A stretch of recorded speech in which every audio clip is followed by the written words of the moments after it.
Bueno, eh, vamos a continuar con la segunda parte de la clase esta número 22 y este es un tema interesante que es llegar digamos, a conocer que se puede establecer una constante universal de los gases perfectos. ¿Se acuerdan que nosotros habíamos visto cuando planteamos la ecuación general de estado que definíamos una constante termodinámica del gas que era propio de cada gas? Cuando hicimos el misterio termodinámico número 3, algunos de los chicos me consultaron que investigando llegaban, por ejemplo, a una ecuación donde R no dependía, digamos, de cada uno de los gases y lo tomaban como digamos, como que era universal para todos. Justamente acá vamos a ver el por qué se puede utilizar y bajo qué ciertas condiciones. Esto que vamos a ver hoy, digamos, está en la mayoría de los libros de química. Digamos, los libros de química cuando toman el tema gases perfectos llegan hasta esta ecuación general de estado y hasta utilizar una constante universal por estas mismas condiciones. Nosotros definimos lo que a nosotros más nos interesa es poder utilizar una ecuación general de estado para cualquier parámetro del gas, que es distinto a esto. Bueno, vamos a recordar algunas cositas primero. ¿Ustedes recuerdan cuando vimos el apuntecito de los conceptos básicos sobre gases perfectos? Habíamos nombrado algunas cositas, de que, por ejemplo, eh, a un gas bajo condiciones normales de presión y temperatura, lo que pueden ver en la bibliografía como condiciones normales de presión y temperatura, y acá hago una cierta salvedad, pero una cuestión de criterio.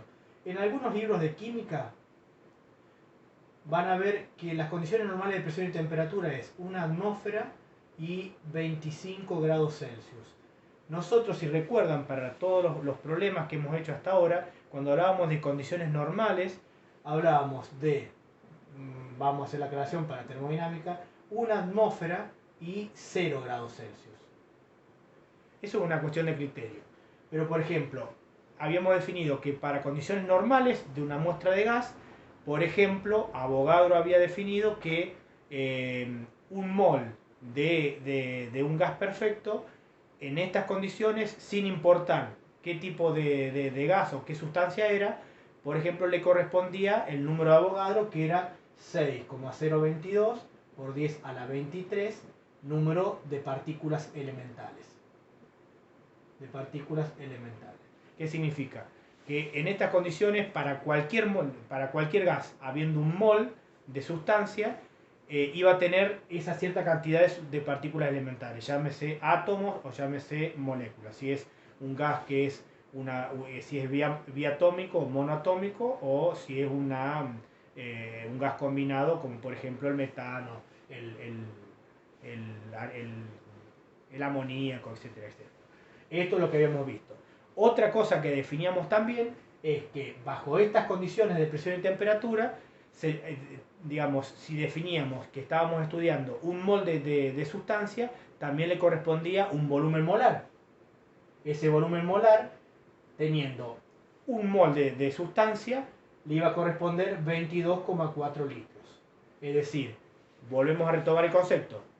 Agarramos un mol de un cierto gas perfecto, lo tenemos en condiciones normales de presión y temperatura, 0 grados Celsius y una atmósfera, y le van a corresponder esta cantidad de partículas elementales, y ese mol de sustancia va a ocupar un volumen de 22,4 litros. Entonces, por acá nos vamos encaminando a poder definir si en estas condiciones yo tengo parámetros que son independientes de la sustancia, yo puedo ir caminando hacia definir una constante universal del gas.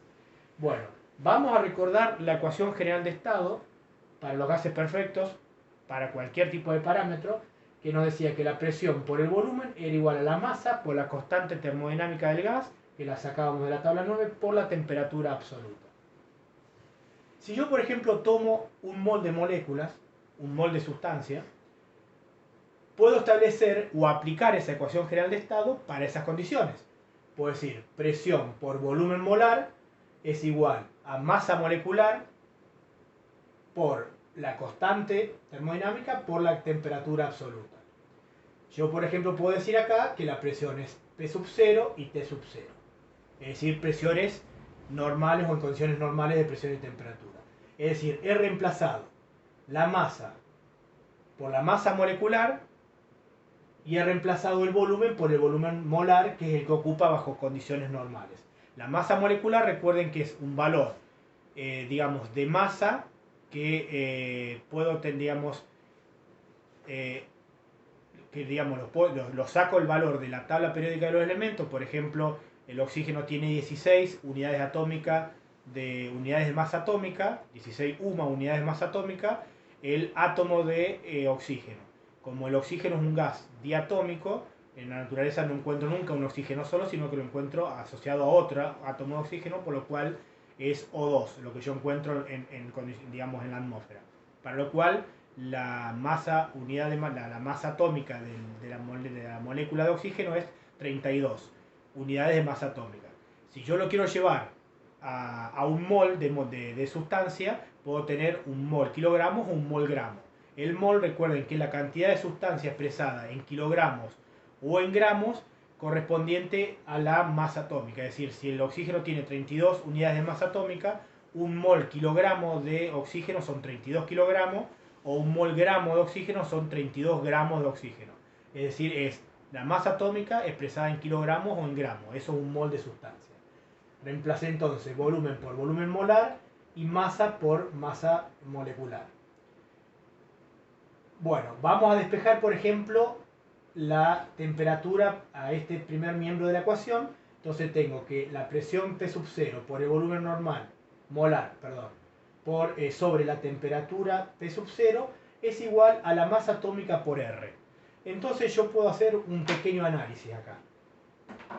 Esto, presión y volumen, presión y temperatura normales, van a ser constantes, van a ser siempre iguales, y bajo estas condiciones el volumen molar también va a ser siempre igual, los 22,4 litros, independiente de la sustancia, para lo cual este primer miembro de la ecuación va a ser constante.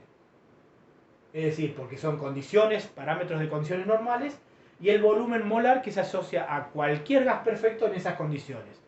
Para lo cual entonces, si este primer miembro de la ecuación es constante, yo puedo decir que el producto de la masa molecular por la constante termodinámica del gas deja de ser dependiente de la sustancia y pasa a ser independiente. Para lo cual esto ya no depende del gas. Porque el producto mu, o sea, masa molecular por constante termodinámica, va a ser siempre constante y va a estar dado por este primer miembro de la ecuación. Entonces, si esto ya deja de depender del gas, puedo plantear que la presión por el volumen molar es igual a R sub m, es decir, he hecho igual al producto de mu por R sub m por la temperatura absoluta. Y acá termino planteando, esto es lo que terminamos diciendo, que la masa molecular mu por R es igual a R sub m. Esta R sub m es la constante universal de los gases perfectos.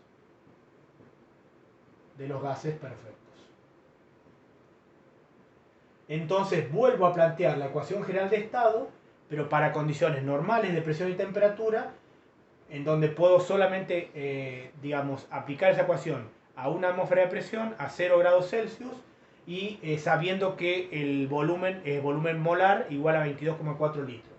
Para lo cual yo no me puedo mover de esos parámetros porque ya tengo que dejar de aplicar esta ecuación donde utilizo una constante universal y tengo que empezar a utilizar la ecuación general de estado para cualquier tipo de parámetro. Si hacemos un cálculo, o por ejemplo, si van a la tabla 9 donde están los valores de masa atómica mu, y los valores de R, constante termodinámica, y van haciendo los productos, fíjense que ese producto va a ser constante para todos los gases y va a ser igual a 847,83 kilogramos sobre mol grados Kelvin o grados Celsius.